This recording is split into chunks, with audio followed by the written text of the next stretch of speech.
அனைவருக்கும் வணக்கம். இங்கே வரும்பொழுது தெளிவாக இருந்தேன். இப்போ சுத்தமாக குழம்பி போய் நான் யாருன்னு எனக்கே தெரியல. நாளைக்கு வேணால் ஏற்புரை வச்சுக்கலாமான்னு தோணும். போய் வீட்டுக்கு போய் தூங்கி எழுந்திரிச்சு வந்து ஏன்னா இவ்வளவு சொல்கிறதா? காந்தி காந்தி காந்தி. நீங்கள் காந்தியை பார்த்தவங்க யாராக இருந்தால் கையை தூக்குங்க.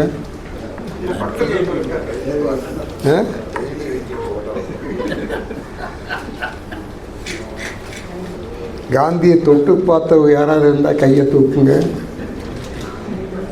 அவர் தான் இன்னைக்கு தலைமை தாங்கிறார். வயசு ஒன்றும் அதிகம் இல்லை, 90 தான்.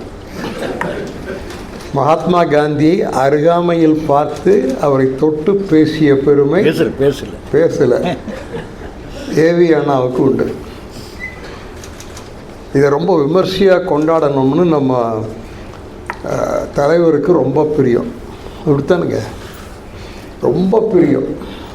பெரிய அரங்கத்தில் வச்சு அவர் யாரையெல்லாம் கூப்பிடணும்னு வச்சுருந்தார் இந்த லிஸ்ட்டை படித்து கேட்டீங்கன்னா ஆச்சரியப்படுவீங்க. நல்ல வேலை அவங்க எல்லாத்தையும் கூப்பிடல. இப்போ ஏரோப்ளைன்லாம் ஓடுறது இல்லை, அவங்கெல்லாம் வந்துருக்க முடியாது. ஆனால் பாருங்கள், ஒரு விழா எப்படி நடத்தணும்னா நன்னெறி கழகத்துக்காரத்தான் கேட்டு தெரிஞ்சுக்கணும். இந்த மேடை அமைப்பு பாருங்கள், யார் தலைமை, யார் சிறப்பு விருந்தினர் உங்களுக்கு தெரியும். விவேகானந்தர் தலைமையில் மகாத்மா காந்தியடிகள் சிறப்பு விருந்தினராக இந்த விழா நடக்குது. அப்புறம் அவர் விரும்பினது எப்படி தெரியுங்களா? அவர் யாரையெல்லாம் கூப்பிடுவோன்னு சொன்னார்னு பேர் நான் சொல்ல போகிறதில்ல. அதுக்கு ஓரளவுக்கு இந்த நடராஜனும் காரணம். நன்னெறி கழகம் தெளிவாக போயிட்டுருக்குது. கொஞ்சம் அப்படியே இருக்கட்டு. இப்போ பாருங்கள் எவ்வளோ அழகாக இருக்குது. எந்த பதட்டமும் இல்லை, ஒரு ஸ்ட்ரெஸ்ஸே இல்லை. சீஃப் கெஸ்ட் வந்து விடுவார். அவர் இன்னொரு மேடையில் இருக்கிறார், எப்போ வருவார்னு தெரியாது. அடுத்து விழா நடத்த போகிறவங்களுக்கு சொல்லி வைக்கிறேன், இப்படித்தான் நடத்தணும். இந்த குழந்தைங்க பாடினாங்க பார்த்தீங்களா, அவங்களுக்காக கைதட்டக்கூடாதா? அந்த அம்மா தானே, அம்மா நெல்லுங்கம்மா, ரொம்ப அற்புதம் அம்மா. அழகான பாடல்களை தேர்ந்தெடுத்து இந்த அக்கேஷனுக்கு எது பொருத்தமோ பாடினாங்க. அப்புறம் இவங்கெல்லாம் பேசுனாங்க. இவங்கெல்லாம் நம்ம ஊருக்காரர், கூப்பிட்ட உடனே வரக்கூடியவங்க. இவங்க யாரும் செலிப்ரிட்டிஸ் அல்ல, but they know me well and they care for me. அதுதானே முக்கியம். என்னை பற்றி 2 பக்கம் படிச்சுட்டு வந்து பேசுகிறதுல என்ன அர்த்தம்? என்னை முழுக்க தெரிந்தவர்கள். இந்த டாக்டருக்கு நேரமே இல்லை. ஒரு சொன்னார் பார்த்தீங்களா, கோயம்புத்தூருக்கு வர ஃப்ளைட்டில் பாதி உங்களை பார்க்க வருதுன்னு. அது ஒரு காம்ப்ளிமெண்ட் அல்ல. அத்தனை பேர் கால் முறிஞ்சு வர்றாங்களா? அதே போல் கிருஷ்ணன் இன்னைக்கு நேரத்தில் அவர் மறந்துட்டாரோ என்னமோ. உங்கள் அப்பாவுக்கு எனக்கும் தான் முதல்ல கான்டாக்ட். இவர் சகோதரரும் ஒயிட் அண்ட் ஒயிட் போட்டு கூட வருவாங்க. அதே போல் நம்ம சுப்பிரமணியம் எப்போ அழகாக பேசுகிறாரு பார்த்தீங்களா? இப்படி எல்லாம் பொறுக்கி எடுத்து இந்த அக்கேஷனுக்கு யார் பொருத்தமோ சிம்பிளாக இவ்வளோ பேரெல்லாம் நாங்கள் எதிர்பார்க்கிறேன். என்கிட்ட சொன்னால் இந்த ஹால் ரொம்ப சின்னதுங்க, இது முடியாதுங்க. நாங்கள் அதுக்கு மேலே நமக்கு வராதுன்னு நம்ம அட்ராக்ஷன் அவ்வளவுதான். இவங்க என்னன்னு பெரிய பெரிய ஆடிட்டோரியம் எல்லாம் பேசிகிட்டு இருந்தாங்க. ஐயா கூப்பிட்டுருந்தா என்ன இருக்கு? இப்போ ஒன்று சொல்லிக்கலாமாக்கு கூட்டம் இருக்கு, நீங்கள் இடமில்லைன்னு தான் வரல. இல்லைங்க, இப்போ சொல்லிக்கவும் இல்லை. வானவராயர் விழாவுக்கு அரங்கம் நிரம்பி வழிந்தது. இப்போ பெரிய அரங்கத்தில் வச்சுருந்தா என்ன எழுதுவாங்க? காலையில் பாதிக்கு கூட ஆள் இல்லைங்குவாங்க. அப்புறம் கிருஷ்ணர் ஸ்ட்ரெஸ் ஆயிடுவார். கிருஷ்ணனுக்கு கூட்டம் வரலினா பதட்டம் ஆயிடும். இப்போ பாருங்கள், ஒரு பிரச்சனையும் இல்லை. அத்தனை பேரும் நம்ம ஒருத்தர தெரிஞ்சவங்களாக வந்திருக்கிறீங்க. உங்கள் ஒவ்வொருத்தர்கிட்ட நான் மயக்க கொடுத்தாலும் என்னை பற்றி சொல்கிறதுக்கு விஷயம் வச்சுருப்பீங்க. அதுதான் உண்மை. இப்படித்தான் ஒரு கூட்டம் நடத்தணும். ரொம்ப பெரிய நிலையில் இருப்பவர்களை சிரமப்பட்டு அழைச்சிட்டு வந்து அவங்க ஒரு இது கொடுப்பாங்க, என்ன சொல்கிறது, ஒரு டேபிள் அஜெண்டா 1 மணி நேரத்தில் முடிச்சாகணும். இப்போ இங்கே இந்த டென்ஷனே இல்லை பாருங்க. இந்த கிளப்புக்காரர் நம்மளை அக்காமடேட் பண்ணுவோம், கொஞ்சம் லேட் ஆகிட்டாலும் பொறுத்துக்குவாங்கன்னு நினைக்கிறேன். ஏன்னா அது டைரக்டர்கள்லாம் இங்கே இருக்கிறாங்க.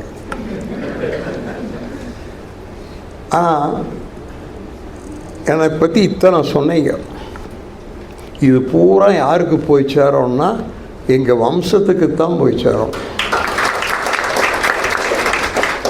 எங்களை பற்றி தெரிஞ்சவங்க யாரும் இங்கே இல்லை, கொஞ்சம் தான் சொன்னார். இன்னும் ரொம்ப இருக்கு ஐயா, நான் சொல்லக்கூடாதுல்ல. உங்களுக்கு அந்த புத்தகத்தை அனுப்பிச்சி வைக்கிறேன். சங்க காலத்திலிருந்து தொடரும். இன்னைக்கு நேரத்தில் முத்தையாக்கு அந்த புக் கொடுத்துருக்குறேன். இல்லை படிச்சீங்களா இல்லையா? படிப்பீங்களா? கலைஞர்கிட்ட போய் அந்த புக்கை கொடுத்தேன். கலைஞர் அப்போ சீஃப் மினிஸ்டர்.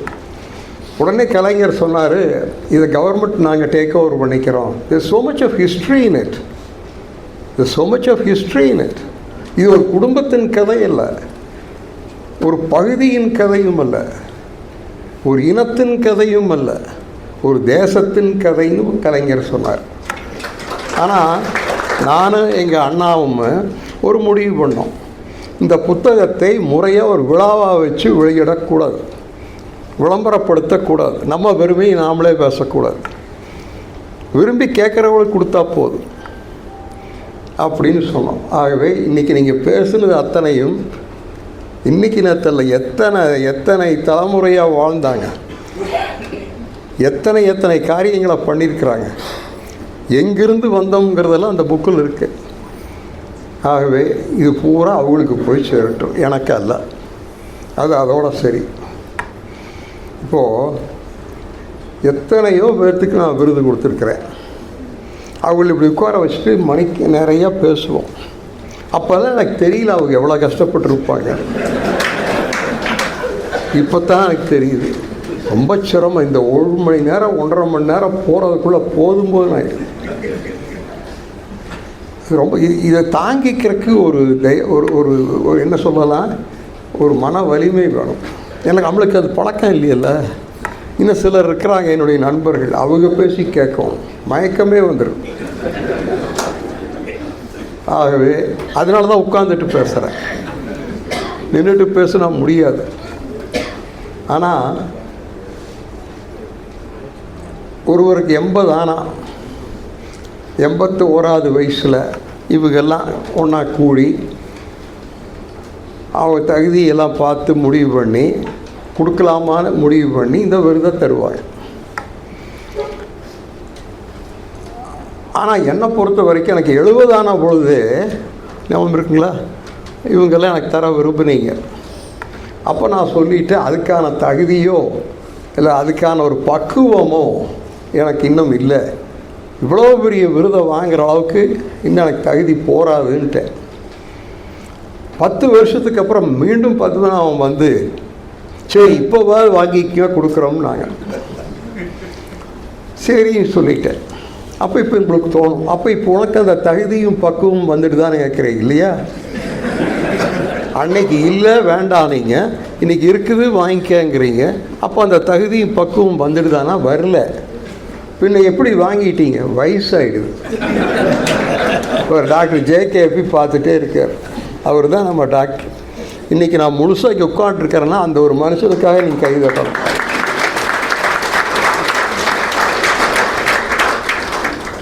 ஆகவே ஒரு வயசானால் ஒரு அங்கீகாரம் வரும். எனக்கு இந்த மெட்ராஸில் ஒரு விருது கொடுத்தாங்கல்லப்பா, வாட் இஸ் தட் ஆர்கனைசேஷன்? டை. அது எனக்கு ஒரு பெரிய விருதை மெட்ராஸில் கொடுத்தாங்க. லீலா பேலஸில் வச்சு அத்தனை பெரிய தொழிலதிபர்களும் வந்து எனக்கு அந்த விருதை தந்தாங்க.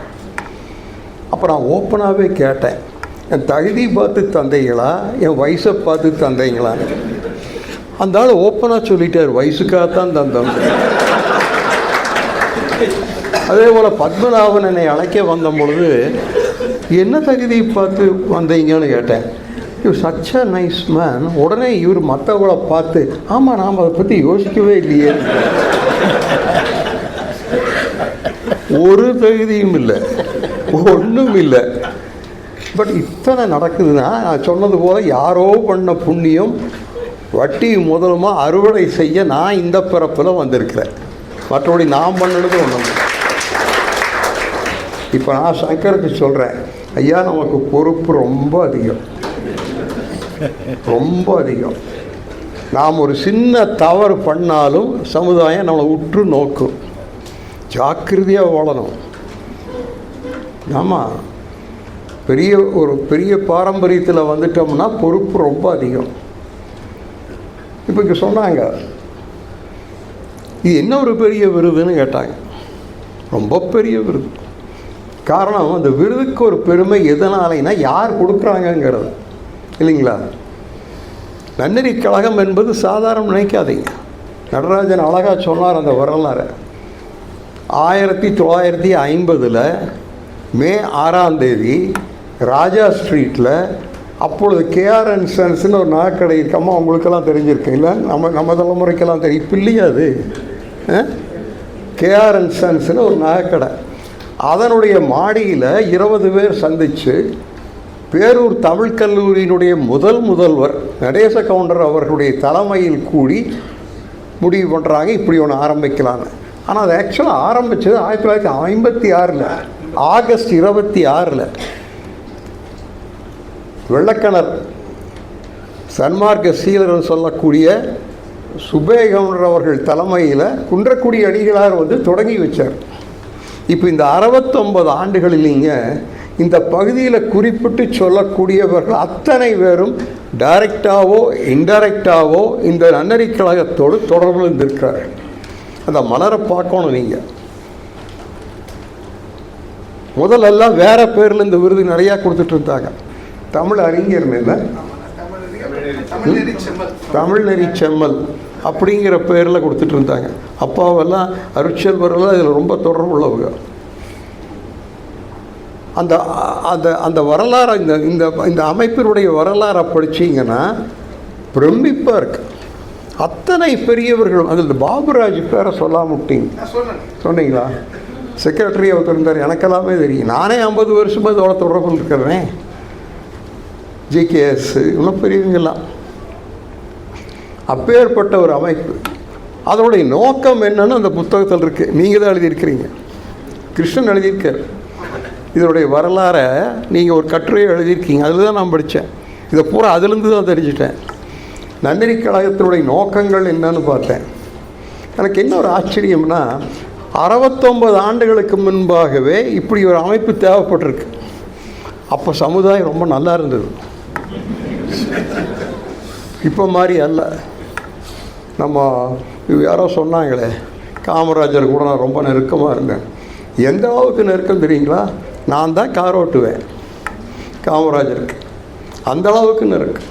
ஒரு வாரம் பார்க்கலின்னா லா காலேஜுக்கு ஹாஸ்டலுக்கு ஃபோன் வர சொல்கிறாங்க. அது மட்டும் அல்ல, நான் முறையாக காங்கிரஸில் சேர்ந்து பாராளுமன்றத்துக்கு போகணும்னு ஆள் அனுப்பிச்சு சொன்னவர் காமராஜர். ஆனால் எனக்கு அந்த யோகம் இல்லை. இதெல்லாம் எதுக்கு சொல்கிறேன்னா, சுவாமி விவேகானந்தரும் மகாத்மா காந்தியும் ஏற்படுத்திய தாக்கம். இன்னொன்று சொன்னாங்க, ஒரு புத்தகம்தான் அவரை இந்த அளவுக்கு தாக்கம் ஏற்படுத்து. நீங்கள் தானே சொன்னீங்க? யாரோ சொன்னாங்க, one book made me what I ஆம் டுடே. அந்த புக் என்னன்னு உங்களுக்கு சொல்லிடுறேன். Practical Vedanta by Swami Vivekananda. இன்றைக்கி காலையில் நான் ஒரு நிகழ்ச்சியில் கலந்துக்கும் பொழுது ஒரு இளைஞன் அந்த புத்தகத்தை கொண்டு வந்து எங்கிட்ட கொடுத்து கையெழுத்து வாங்கிட்டு போனான். Practical Vedanta by Swami Vivekananda. எத்தனையோ துறவிகள் இந்த தேசத்தில் அவதரிச்சிருக்கிறாங்க. வேத வியாசரிலிருந்து வேதாத்ரி மகரிஷி வரைக்கும் எத்தனையோ பெரிய ஞானிகளும் மகரிஷிகளும் இந்த தேசத்தில் தோன்றியிருக்கிறார்கள். ஒன்று அதிசயம் இல்லை. ஆனால் அந்த ஒரு விவேகானந்தர் சொல்லுக்கு இருந்த ஒரு மந்திர சக்தி முன்னும் கிடையாது பின்னும் கிடையாது. எப்படி மகாகவி பாரதி சொல்கிறோம், பாரதியை மிஞ்சிய ஆள் இல்லையா?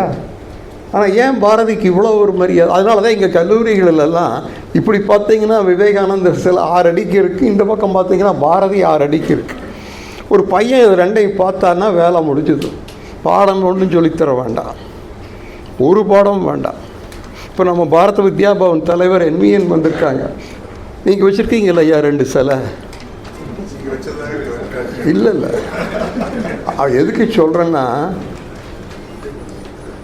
நன்னெறி கழகத்தை தலைவருக்கும் மற்றவர்களுக்கும் சொல்கிறேன், it is more relevant today than at 70 years ago.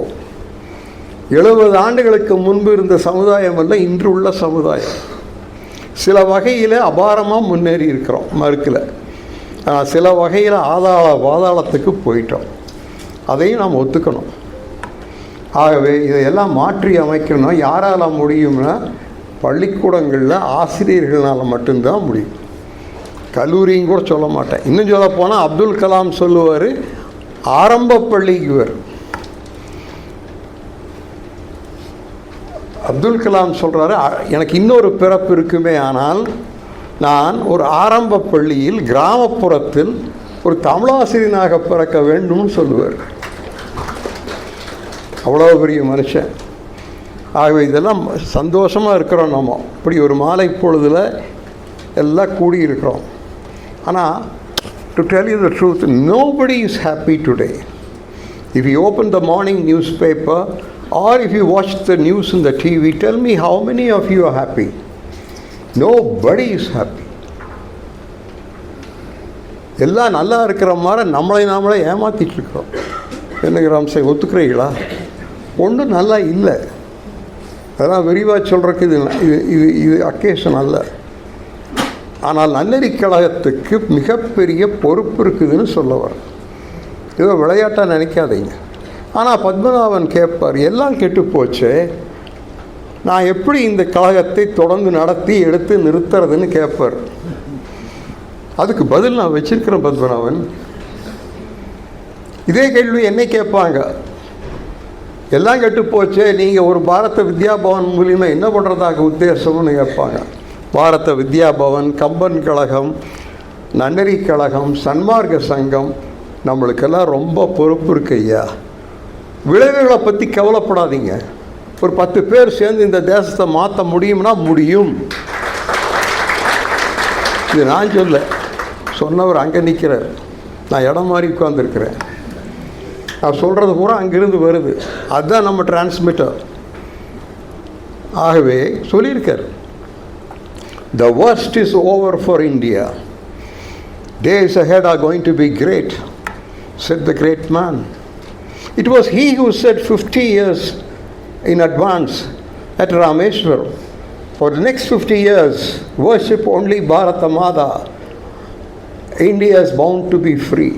It did happen. அரவிந்தரை போய் பாரதி பார்க்குறார்.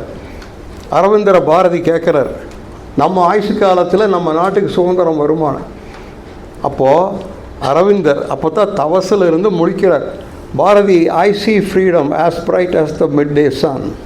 Wait for just some more time. You and I will see. அதனால் பெரியவங்க சொல்லியிருக்கிறாங்க, இந்த தேசத்திற்கு எதிர்காலம் இல்லைன்னா ஒரு தேசத்துக்கு இருக்காது.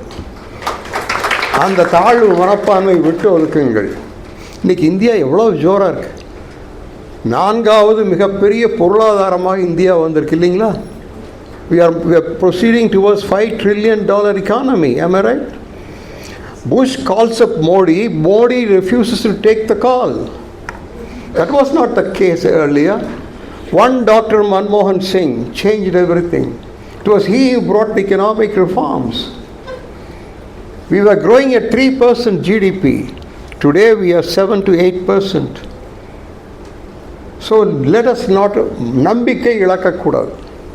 நன்னெறி கழகத்தினால் முடியாது, பாரத வித்யா பவனால் முடியாது, கம்பன் கழகத்தினால் முடியாது, சன்மார்க்க சங்கத்தினால் முடியாது என்கின்ற அந்த முடியாது முடியாது முடியாதுங்கிறத மறந்துட்டு முடியும் முடியும் முடியும்னு சொல்லி எல்லாம் கைதட்டுங்க. ஏன்னா நான் சொல்ல, நான் எதையுமே சொல்ல, அந்த மனுஷன் புஸ்தகத்தை படித்தேன் சொல்கிறேன். அந்த ஒரு புத்தகத்தை வாங்கி படிங்க, ப்ராக்டிக்கல் வேதாந்தா பை சுவாமி விவேகானந்தா.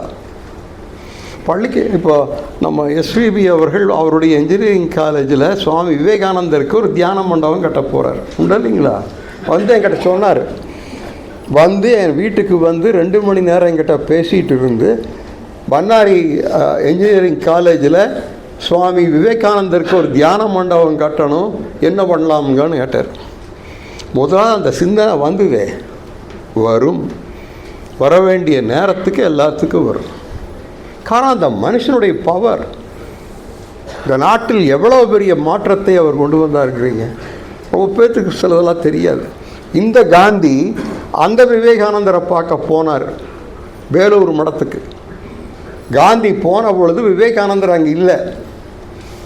ஆனால் காந்தி அங்கே எழுதி வச்சுட்டு வந்திருக்கார். இன்றைக்கி நீங்கள் கல்கட்டாவுக்கு வேலூர் மடத்துக்கு போனீங்கன்னா என்விஎன் போனார், 10 நாளைக்கு முன்னாடி. அங்கே இருக்க படித்து பாருங்கள், என்ன எழுதியிருக்கார் Mahatma Gandhi. I came here to meet Swami Vivekananda, but sad he wasn't there. However, without seeing him, my love for my country has multiplied 1,000,000 times. எழுதுனது father of the nation. Rabindranath Tagore என்ன சொன்னார் தெரியுங்களா? To know India read Vivekananda. ஒரு புஸ்தகம் வேண்டாம். அதனால தான் நான் ஒரு புஸ்தகத்தோடு நிறுத்திட்டேன். ரொம்ப படித்தா குழப்பம். பண்டிட் ஜவஹர்லால் நேரு விவேகானந்தரை பற்றி சொன்னது தெரியுமா? He is a link between the past and the present, east and the west, science and spirituality. Look at the way great men have said. சுபாஷ் சந்திர போஸ் என்ன சொன்னார் தெரியுமா விவேகானந்தரை பற்றி? Had I not involved myself in the freedom struggle of this great nation, I would have been seated at the feet of this great man reading Vedanta. சொன்னது சுபாஷ் சந்திர போஸ். அப்பேற்பட்ட பவருங்க. நான் சொல்கிறது காசாபாட்டின் கிளப்பில் சீட்டாடுற இடத்துல சுவாமி விவேகானந்தருக்கு செலவு வைக்கணும்.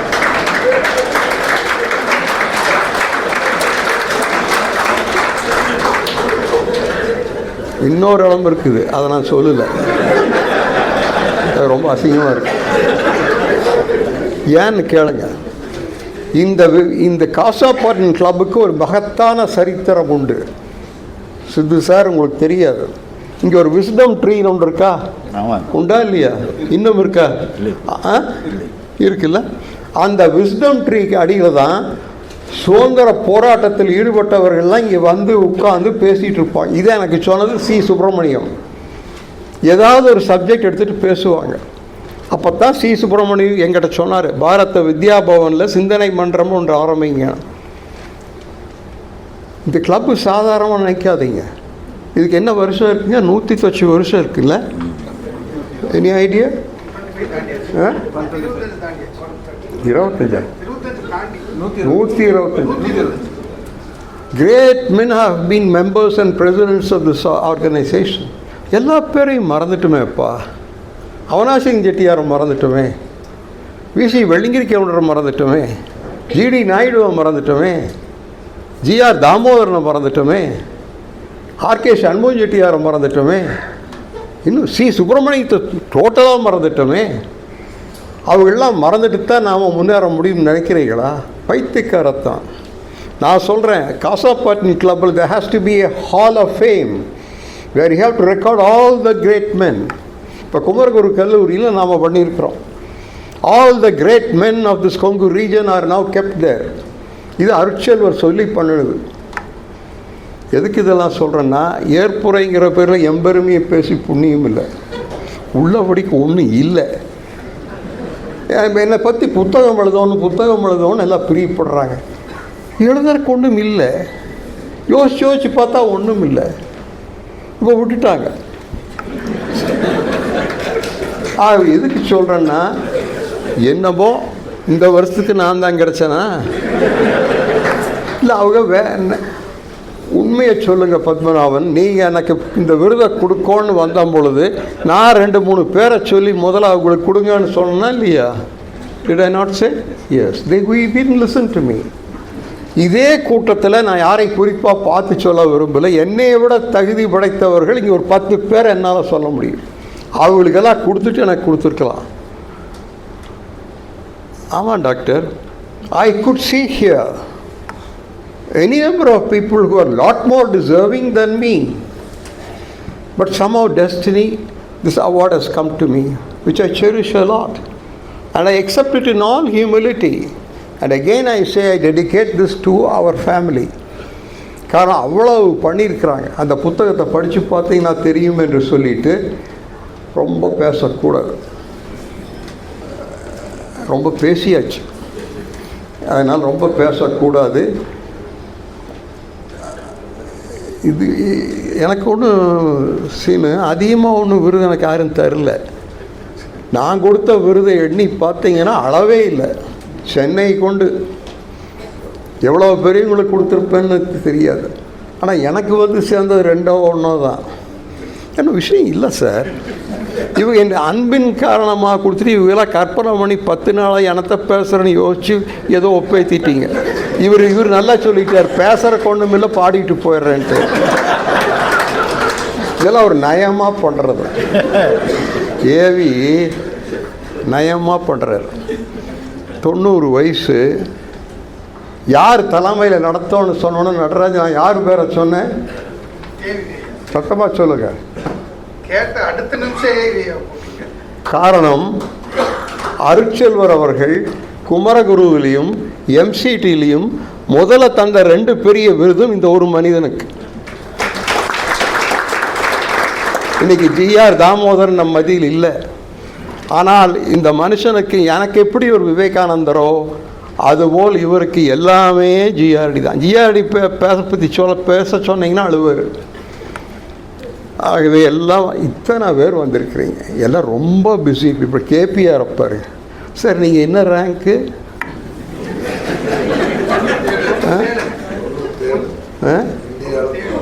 இந்தியாவில் எதில்?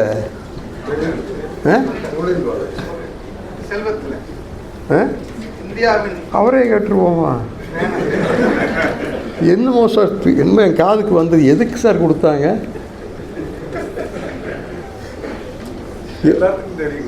எனக்கு கைதட்டுங்க அவருக்கா.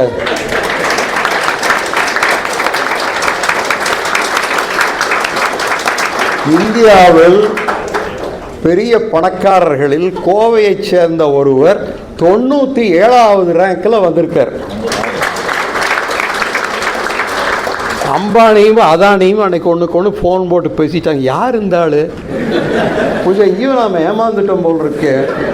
விட்டால் இந்த 10 வருஷத்தில் நம்மளையே தாண்டிடுவார் போல் இருக்குது. இவங்களுக்கெல்லாம் கொடுக்காம நடராஜ், எதை பார்த்தையா இப்படி பண்ணுறீங்க? நான் தான் அவைலபிள்னா தேர் ஆல் டூ பிஸி. அவருக்கு ஒரு பெரிய இது பண்ணாங்க பார்த்தீங்களா? ஆகவே ரொம்ப தேங்க்யூ ஆல் வெரி மச். ஒரு ஃபியூடல் பேக்ரவுண்டில் கிராமத்தில் விவசாய குடும்பத்தில் பிறந்து அந்த ஃபியூடல் கல்ச்சர்லேருந்து மாறி வந்து மகாத்மாவையும் விவேகானந்தரையும் ஏற்றுக்கொண்டு ஏதோ இந்த 80 ஆண்டுகள் வண்டி ஓட்டி இன்றைக்கி உங்கள் அத்தா பேர்த்துடைய அன்பையும் பெற்று உங்களுடைய வாழ்த்துக்களையும் பாராட்டுக்களையும் பெற்று இன்னும் வண்டி ஓடிட்டுருக்குது. நிறைய வருஷம் ஓடுங்க, இப்படி சொல்லக்கூடாது.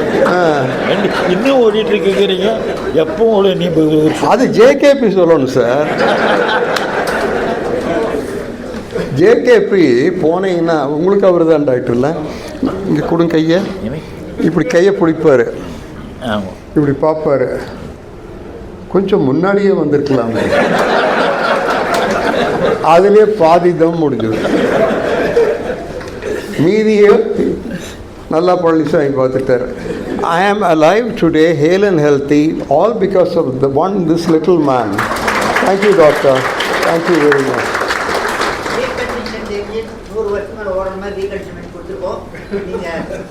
இல்லை 100 இப்போ கம்மிங்கிறாங்களே சார். ஒரு 150ன்னு சொல்லுங்க. இன்னும் 100ஆ? இன்னும். ஸோ ரொம்ப சந்தோஷம். எல்லாம் எவ்வளோ பெரியவங்க, எல்லா வேலையும் விட்டு போட்டு ஒரு மாலை பொழுது, அது ஞாயிற்றுக்கிழமை நாள் இல்லை, இவ்வளோ பேர் இவ்வளோ வேலையை விட்டு போட்டு வந்திருக்கிறீங்க. எல்லோரும் வேறு இந்த முன்வரிசையில் பார்த்தீங்கன்னா யாருக்குமே நேரமே இல்லை. இவர் ரேங்க்கு நம்மளுக்கு தெரியும், மற்ற ரேங்க்கும் எனக்கு தெரியும், மற்றவங்க ரேங்க்கும் தெரியும். எல்லாம் அப்படி இருக்கிற ஒரு கோயம்புத்தூரில் we are living in an aspirational India today. Yes, India is marching towards a great future. The youth of today, I was addressing a college this morning. எனக்கு நாளைக்கு ஒரு பெரிய கல்லூரி 20,000 மாணவர்கள் உள்ள கல்லூரி எனக்கு வாழ்நாள் சாதனையாளர் விருது தர்றாங்க. இன்னும் உங்கள் மாதிரி நிறைய பேர் இருக்காங்க ஏமாந்து பண்ணுறதுக்கு என்று கூறி அத்தனை பேர்த்துக்கு என்னுடைய நன்றியை கூறி Padmanabhan again I wish to thank you, wish you all the best. நிச்சயமாக நன்னறி கழகத்துக்கு பெரிய எதிர்காலம் உண்டு ஐயா. நம்மளால் என்ன முடியும்னு நினைக்காதீங்க. நாம் நம்ம காரியத்தை பண்ணல. as long as you do serve, as long as you entrust yourself as an instrument in the hands of the Lord, you and I are not doing anything. Some power somewhere is doing. நன்னறி கழகத்தினுடைய 100ஆண்டு விழாவுக்கு இன்னும் எவ்வளோ வருஷம் இருக்குது? நான் வருவேன். நான் தான் தலைமை. இல்லை அப்போவும் ஏவி தான் தலைமை. அப்போவும் ஏவி தான் தலைமை. நாம் அத்தனை பேர் என்விஎன் சார் உங்களுக்கு ஒரு 50 இருக்குமா? ஒரு 50 60 இருக்குது. நாம் அத்தனை பேரும் நன்னறி கழகத்தின் 100ஆண்டு விழாவுக்கு வருவோம். அப்போ உண்மையிலே நல்ல நெறிகள் இந்த நாட்டில் மலர்ந்து பாரத தேசம் சுவாமி விவேகானந்தர் கனவு கண்ட ஒரு பாரதம் என்று சொன்னால் அந்த மனிதன் சொன்னதை சொல்லி முடிக்கிறேன். What Vivekananda said about India, all of you should know. He has always said, there is no land equal to this great country of ours. உங்கள் மாதிரி ஒரு பெரிய முதலாளி ராக்ஃபெல்லரும் விவேகானந்தரும் ஒரே கப்பலில் போனாங்க, ஒரே ட்ரெயினில். அப்போது ராக்ஃபெல்லர் விவேகானந்தர் பேசணும்னு பிரியப்படுறார். விவேகானந்தர் யாருன்னு தெரியாது. ஆனால் இவர் அவரை கேரே பண்ணல. இவர் எங்கேயோ வெளியில் பார்த்துட்டு வேடிக்கை பார்த்துட்ருக்காரு. அப்போ இவர் சொல்கிறாரு, சுவாமி ஐ ஆம் ராக்ஃபெல்லர். அப்படியா? அதுக்கு என்ன பண்ணலாம்? Swami I am the richest man of the world. ஏறி அதுக்கு நான் என்ன பண்ணிட்டேன்? எனக்கு என்ன, நான் எனக்காக வேண்டியது என்ன? அப்புறம் விவேகானந்தர் சொல்கிறார், என்ன இப்போ இந்த ராக்ஃபெல்லர் சொல்கிறார், does it not matter to you? Yes, it doesn't matter. But what matters, அந்த பணத்தை நீ என்ன பண்ண போகிறேன்னு சொல்லு. அந்த பணத்தை வச்சு என்ன பெரிய தர்ம காரியம் பண்ணி அது எந்த அளவுக்கு சமுதாயத்துக்கு ஆதாயமாக வரப்போகுதுன்னு சொல்லு. அப்போத்தான் உன்னை ஏறெடுத்து பார்ப்பேன்னு சொல்கிறார். அதுக்கப்புறம் தான் Rockefeller Foundation was created by Rockefeller at the advice of Swami Vivekananda. அந்த ராக்ஃபெல்லர் ஃபவுண்டேஷனை ஆரம்பிச்சுட்டு விவேகானந்தரை பார்க்கறக்கு ராக்ஃபெல்லர் போகிறார். போய் ராக்ஃபெல்லர் சொல்கிறாரு, சுவாமி யூ ரிமெம்பர் வி மெட் இன் த ட்ரெயின்? எஸ். அதுக்கு என்னப்போ? நீ சொன்னது போல் நான் பண்ணிட்டேன். அப்படியா? சரி, ஓகே. ஐயா, ஒரு தேங்க்யூன்னு ஒரு வார்த்தை சொல்லக்கூடாதா? நீ எல்லாம் என்னை தேங்க் பண்ணணும். உன் வாழ்க்கைக்கு ஒரு அர்த்தத்தை தந்தானே, உன் பணத்துக்கு ஒரு போய் சேர வேண்டிய இடம் என்னன்னு சொன்னனே, நீ எல்லாம் என்னை தேங்க் பண்ணோன்னாரு. அப்போ ராக்ஃபெல்லர் சொன்னார், this man is extraordinary. The richest man of the world makes no sense to him என்று சொல்லி, I thank you all for having come in such large numbers, and I thank the Cosmopolitan Club. விவேகானந்தருக்கு செலவைங்க நான் திறக்கிறதுக்கு வர்றேன்னு சொல்லி விடைபெற்றுக் கொள்கின்றேன். வணக்கம்.